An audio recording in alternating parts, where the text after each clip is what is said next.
बेटियां बेच दी जाती हैं, महिलाएं बेच दी जाती हैं।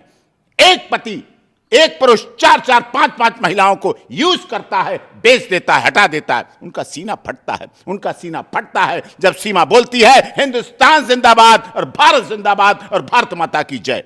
पाकिस्तान के कुछ ऐसे तथाकथित न्यूज चैनल हैं, वहां खाने को तो कुछ बचा नहीं, अर्थव्यवस्था उनकी खराब हो चुकी है पाकिस्तान के। अब वो हमें डॉक्टर एपी सिंह से, सीमा सचिन मीना से अपनी रोजी रोटी किसी तरह चलाना चाहते हैं। वो चैनल चाहते हैं भारत में जो सोशल मीडिया लोगों को जागरूक करने का काम करती है, लोगों को अच्छी खबरें देने का काम करती है। सर, जब आपने इस खबर के बारे में पहली बार सुना तो कैसा लगा आपको? शौक था सभी के लिए। सीमा सचिन मीना को इस देश में करोड़ों लोग प्यार करते हैं। चुनाव का समय था, राजस्थान में चुनाव होने, मध्य प्रदेश, अन्य राज्यों में भी। ऐसे में ऐसी खबर धार्मिक उन्माद फैला सकती थी।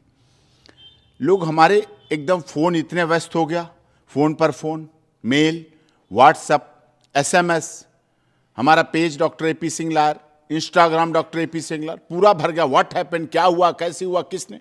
लोग यहाँ तक बात करने लगे कौन व्यक्ति है, किस धर्म का है, किस जाति का है हत्या करने वाला। वो खबर इस तरह से दिखाई गई। एक्चुअली है क्या, पाकिस्तान के कुछ ऐसे तथाकथित न्यूज़ चैनल हैं, वहाँ खाने को तो कुछ बचा नहीं, अर्थव्यवस्था उनकी खराब हो चुकी है पाकिस्तान के। अब वो हमें डॉक्टर एपी सिंह से, सीमा सचिन मीना से अपनी रोजी रोटी किसी तरह चलाना चाहते हैं वो चैनल। तो ऐसी भ्रामक खबरें गुमराह करने वाली डाली। लेकिन दुख क्या हुआ, उसमें पुलिस अधिकारी दिखाया गया, बोल रहा है 4:18 पर कंट्रोल रूम को सूचना मिली, एम्बुलेंस आई, सचिन को गोली मार दी गई, लेके गए हॉस्पिटल, बचा नहीं पाए। तो इस तरह फिर उसका सीमा का पुराना कोई इंटरव्यू रोते हुए रो रही है। फिर उसके घर पर इतनी भीड़ एडिट करके बना दी गई, जो एक शोक श्रद्धांजलि जैसे लोग किसी के घर में पहुंच जाते हैं, ऐसी भीड़ दिखा दी। तो ये सवालिया निशान केवल सीमा सचिन मीना या झूठी खबर या खबर चलाने के लिए किसी को अपमानित अनादरित करने का नहीं है। ये उत्तर प्रदेश पुलिस पर बड़ा सवालिया निशान है। जो सिक्योरिटी में थे, जिनकी सिक्योरिटी में लगे हुए थे, डीसीपी ग्रेटर नोएडा ने तुरंत मुझे फ़ोन किया, बताया कि नहीं सर, ये पूरी तरह से भ्रामक है और गलत है और सिक्योरिटी अलर्ट है। हमने हाई अलर्ट कर दिया रघुपुरा में और पूरा सब कुछ हमारी नज़र में है। और अगर उन्होंने कहा कि काश ये चैनल उत्तर प्रदेश का होता, भारत का होता, तो हमारे बुलडोजर में अभी डीजल ख़त्म नहीं हुआ है। लेकिन वो पाकिस्तान में था, दो देशों का मामला था। इस तरह से चीज़ें गुमराह करने वाली हुई, गलत हुई, दुखद है, दुर्भाग्यपूर्ण है। लोगों का विश्वास, कभी भरोसे का खून नहीं करना चाहिए।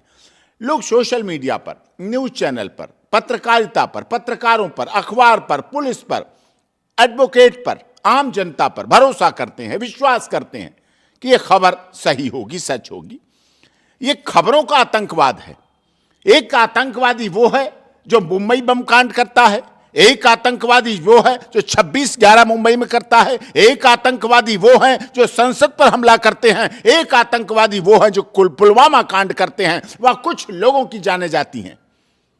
लेकिन ये वो आतंकवाद है, साइबर टेररिज्म, जिसमें घर बैठे लोगों को खाना खाना भूल गए, लोग अपने काम भूल गए, लोगों के खाना नहीं बना, लोगों के यहाँ ऐसी मायूसी छा गई, लोग परेशान पता करने के लिए क्या हुआ क्या नहीं हुआ, फोन एकदम घनघनाने लगे, बिजी हो गए। लेकिन ऐसों पर सख्त से सख्त कार्रवाई करके पाबंदी लगाई जाए, जिससे हमारे देश की एकता, अखंडता, जिसके लिए इस देश में लोग शहीद हो गए, सर्वोच्च बलिदान कर दिया, उस पर कोई आंच न पहुंचे, नुकसान न पहुंचे। सर, तो आप बिल्कुल इस बात को मान चुके हैं कि इस तरह की नापाक हरकत पाकिस्तान के द्वारा ही किया जा रहा है?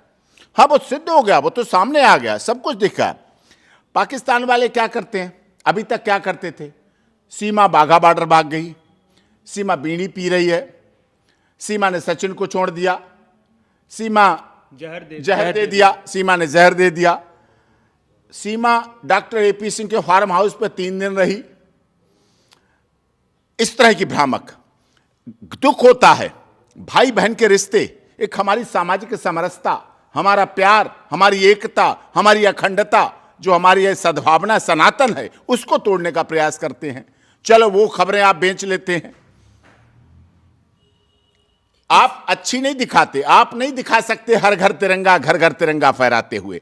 आप नहीं दिखा सकते मेरा गांव मेरी माटी मेरा देश के तहत सीमा सचिन मीना बोल रहे हैं। आप नहीं दिखा सकते नाग पंचमी, भैया दूज और करवा चौथ और दीपावली और नाग पंचमी और गोपाष्टमी और देवठान और गणेश चतुर्थी वो मनाती है और वो दुर्गा पूजा करती है, छठ मैया की पूजा करती है। आप नहीं दिखा सकते, आपका सीना फट जाएगा, क्योंकि आपके यहां बेटियों का अपमान होता है, बेटियों को पैर की जूती समझा जाता है, पावदान समझा जाता है। आपके यहां बहन बेटियों का धर्मांतरण करके छोटी छोटी बच्चियों को शादी की जाती है। आपके यहां औरतें गलीज बनकर रहती है। लेकिन हमारे देश में, हिंदुस्तान में, सनातन में बेटी बचाओ बेटी पढ़ाओ हम केवल दीवारों पे नहीं लिखते, टीवी पे नहीं चलाते, अखबारों में मैगजीन में नहीं लिखते, हम करके दिखाते हैं कि हम बेटी को बचाते भी हैं, बेटी को पढ़ाते भी हैं और बेटी को नौकरी भी दिलाते हैं और बेटी को संसद में माननीय मोदी जी 33% आरक्षण दिलाकर उन्हें संसद में राज्यसभा, विधानसभा और लोकसभा में भेजने के लिए काम करते हैं। सर, जैसा कि हम सभी जानते हैं कि सोशल मीडिया का हमेशा से अच्छे चीज़ों के लिए यूज किया जाता है और इस तरह की बुरी खबरें दिखाई जाती है तो इससे तो सोशल मीडिया बदनाम होगी। वो चाहते हैं भारत में जो सोशल मीडिया लोगों को जागरूक करने का काम करती है, लोगों को अच्छी खबरें देने का काम करती है। हमारे देश में मीडिया चौथा स्तंभ है, कार्यपालिका है, विधायिका है, न्यायपालिका है और उसके बाद मीडिया को पूरा सम्मान दिया जाता है, आदर दिया जाता है, इज्जत दी जाती है। लेकिन वो है हमारे देश में इस तरह की प्रथा है और वो खबरों को इस तरह से दिखाना चाहते हैं, सदैव ऐसी बातें करते हैं, गंदी गलत गलीज हरकतें। मैं कहता हूं किसी को अपमानित, अनादरित के लिए, किसी के लिए अमर्यादित, असंसदीय, गैर कानूनी, अश्लील, अपमानजनक भाषा, शब्दों का कंटेंट और खबरों की हेडलाइन ना बनाएं। आप एक्सपोज हो चुके हैं। आपके यहां तो आटे की बोरी पे लड़ाई होती है, मर्डर हो जाता है। आपके यहां क्या क्या होता है। अपने विश्व IMF जो वर्ल्ड बैंक है वो आपसे वापसी मांग रही है पैसे।